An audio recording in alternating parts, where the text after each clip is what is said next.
Hello, fantasy friends. I'm the Raging Redhead Cam Stewart from HotRoster today. And all week long I've been saying it, but in case you needed reminding, it's playoff time.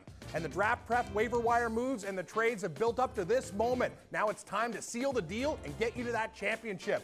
So in order to help you succeed in the playoffs, I'm capping off the week with my starts and sits at the wide receiver position for week 14. Blink and you might have missed it, but in case you weren't aware, the Detroit Football Lions are sitting at 8-4 in the NFC North and in a prime spot to win the division. Part of that resurgence has a lot to do with the play of Matthew Stafford. There's no denying it. But what about Golden Tate? The former Irishman has continued his dominant play following a slow start. Last week, Tate caught 8 passes on 10 targets for 145 yards and a score. That marked the 4th time this year he's had at least 10 targets, an important number for Tate, as he's hit at least 9 fantasy points when he gets 10 or more targets. With both Theo Riddick and Marvin Jones banged up, we could see Tate get another healthy dose of targets this week when the Lions host the Bears at Ford Field. Chicago hasn't been great on the road this year, having allowed a receiver to score in every one of their road games this season. My money is on Tate to nab that touchdown this week. This guy is a must start in week 14 and play him on HotRoster.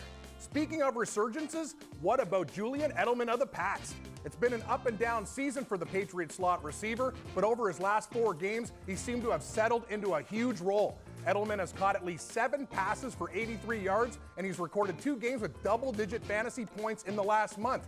Part of the reason for that is without question the loss of Rob Gronkowski. Since the big man went down, Edelman leads the team with 40 targets.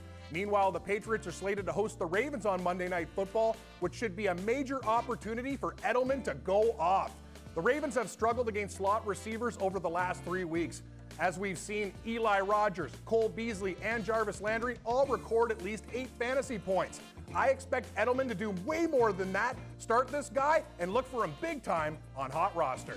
Another slot receiver who's been having a huge impact is Washington's Jamison Crowder. You could make the argument that no receiver in the NFL has been more consistent than Crowder. He has either 80 yards or a touchdown in 7 consecutive games. That's part of the reason why Crowder has become Washington's leader in targets the last 3 weeks. Now, I know Jordan Reed can change all that, and he's trending in the right direction to play this week, but I still love Crowder in the matchup against the Eagles. Philly has been shredded by wideouts over the last 5 weeks, having given up 8 touchdowns to receivers in that span. That's why I'd start Crowder this week, and make sure you pick him up on any HotRoster card. It's been a long season for Sammy Watkins of the Bills. Having missed significant time with another injury, Watkins has slowly been coming back, and last week we saw his snaps increase from 24 to 46. But my concern for the talented wideout in week 14, though, is the difficult matchup he has with the Steelers in Buffalo. Last week, in a great situation, Watkins didn't exploit a juicy matchup against the Raiders.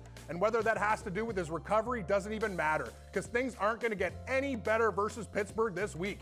Their defense has only allowed 7 touchdowns to wideouts all season long, and only 6 receivers have managed to top 10 fantasy points against that steel curtain. I don't like the matchup. I don't like how Watkins remains limited. I'd sit him if you can and pick against this guy on HotRoster. On that note about tough matchups, how about the Tennessee Titans going up against the Denver Broncos? The Broncos' pass defense has in many ways become a no-fly zone. And this week, that no-fly zone should hit Nashville and have major impact on Rashard Matthews. There's no denying this kid has been fantastic. He's recorded at least a score or 80 yards receiving in 8 of his last 9 games. But similar to the Steelers, the Broncos' pass D has been stellar.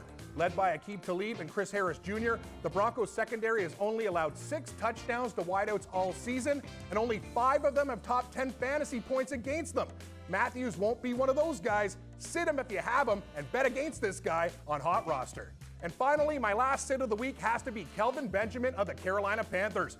Benjamin has been a disappointment in recent weeks. He scored fewer than 8 fantasy points in 5 out of his last 6 games, and this week, I'm not optimistic he can break that trend. The Panthers are in Carolina for a date with the Chargers. San Diego is coming off a loss against the Bucks, but in that same game, Casey Hayward of the Chargers absolutely shut down Mike Evans of all receivers. Evans recorded only 3 catches for 38 yards, and I wouldn't be surprised to see the same from Benjamin this week. Given his struggles and a tough matchup against the Chargers, where he's likely going to be blanketed by Hayward, there just isn't anything to like here. bench Benjamin if you have him, and make sure you pick against this guy all over HotRoster.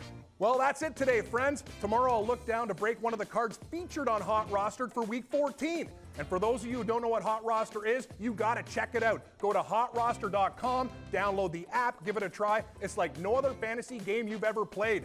And then for help winning the game, check out HotRoster today with me and Gary and Thorne every weekday at 4:30 Eastern, only on the Fantasy Sports Network. For HotRoster now, I'm Cam Stewart, and I'll see you on the virtual gridiron.